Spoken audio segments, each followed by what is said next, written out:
Salam sehat. Tahun baru 2022 akan segera kita masuki. Ayo sahabat, mari kita saling mengintrospeksi diri untuk menatap masa depan yang lebih cerah. Ayo bangkitkan semangat untuk jauh lebih maju. Salam sehat selalu, maju, selalu maju. Salam sehat Bapak Ibu, sobat muda yang berbahagia. Tiap orang yang berbuat baik pasti ingin perbuatan baiknya berbuah segera dan banyak jumlahnya. Namun orang-orang yang berbuat jahat ingin karma buruknya tidak berbuah, bahkan hilang sama sekali. Kenapa? Biar tidak merasakan akibat buruknya. Apakah seperti itu yang bisa kita harapkan? Bapak Ibu, sobat muda yang berbahagia. Dalam Dhammapada syair 127, Sang Buddha mengatakan demikian. Tidak di langit, di tengah lautan, di celah-celah gunung, atau dimanapun dapat ditemukan suatu tempat bagi seseorang untuk dapat menyembunyikan diri dari akibat perbuatan jahatnya. Tidak ada satu tempat pun yang bisa menyembunyikan tempat kita bersembunyi dari berbuahnya akibat karma buruk. Jadi permasalahannya ketika dia berbuat jahat masih merasakan manisnya kondisi saat ini. Artinya apa? Karma buruk yang dia perbuat belum berakibat, belum berbuah akibatnya. Namun karma itu pasti akan berbuah bila kondisinya sudah mendukung. Maka itu sobat muda Bapak Ibu yang berbahagia, sungguh bahagia bila kita masih bisa berbuat baik. Karena akibat perbuatan baik adalah kebahagiaan.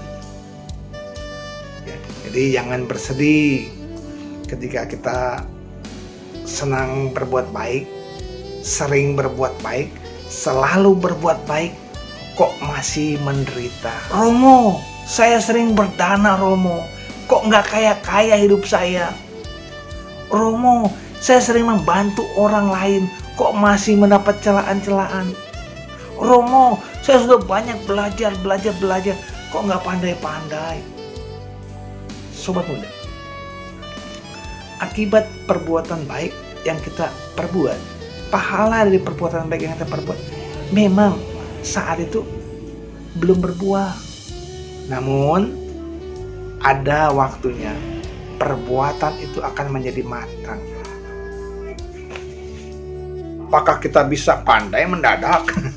Ya, kita bisa pandai mendadak? Wah, tentu bisa. Namun karena buah karma yang lampau sedang berbuah. Ada loh orang yang memang punya pekerjaan ya seperti kecil-kecilan, bisa berhasil, bisa jadi kaya raya. Kenapa? Karena karma baiknya mendukung saat itu, baru berbuat saat itu. Loh kenapa? Karena dalam kehidupan lampau atau mungkin dalam kehidupan sekarang dia sudah belajar, rajin menabung, gemar bertani, senang berbuat baik, senang bermeditasi, membaca parita, menolong orang lain. Ini perbuatan-perbuatan baik yang tak terasa akan menyimpan karma baik yang jadi kekuatan.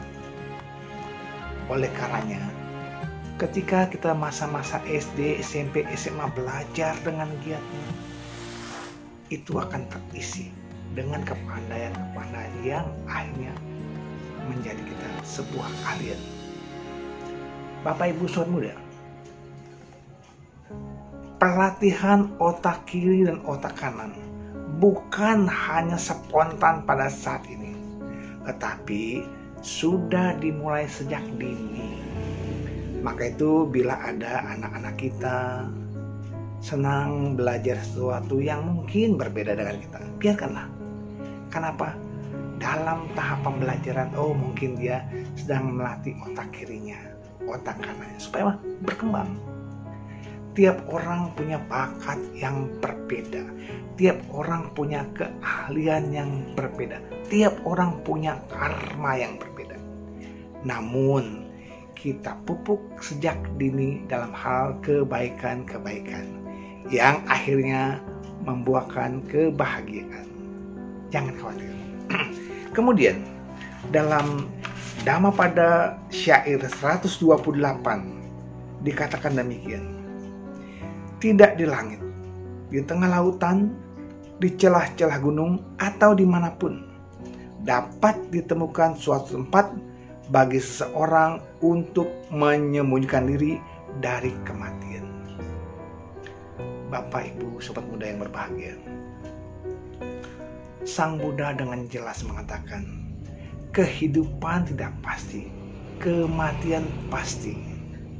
Oleh karenanya, tak ada satu tempat pun di mana kita bisa bersembunyi menghindar dari kematian. Tinggal datangnya kapan, waktunya kapan. Namun demikian, jangan kita berpikir, Romo, saya masih muda, saya masih mencari ilmu, saya belum menikah, saya belum punya hak kekayaan, pasti belum meninggal.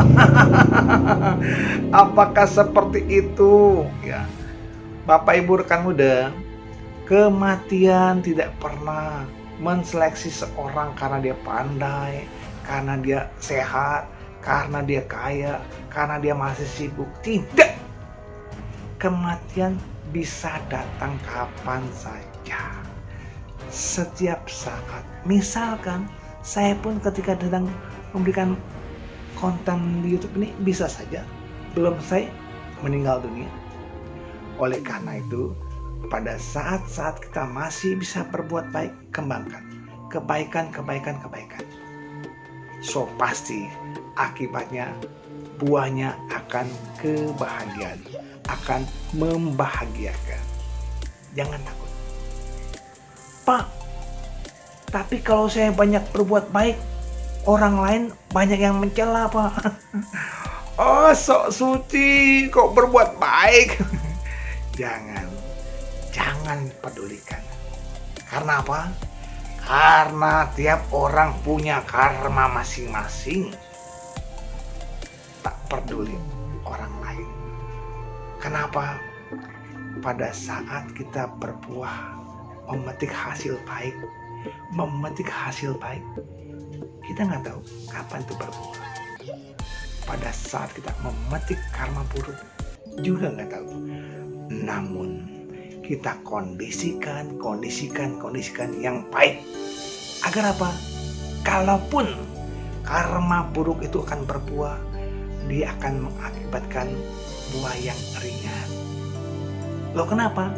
Karena karma buruk terhalang oleh karma baik. Kalaupun berbuah, tetap memberikan akibat yang lebih ringan. Pun apabila karma baik akan berbuah, bila kondisinya kita sudah ciptakan, kita kondisikan dengan baik, maka karma baik itu akan membuahkan hasil yang optimal. Sebagai contoh, kita jadi anak yang pandai, gemar berdana, banyak sahabat, punya kesehatan yang baik. Itulah. Jadi saat ini kita kembangkan kebaikan. Buat siapa? Minimal buat diri kita dan makhluk di sekitar kita. So pasti kebahagiaan akan selalu menyertai orang-orang yang senang berbuat baik. Semoga semua makhluk hidup berbahagia. Salam sehat selalu.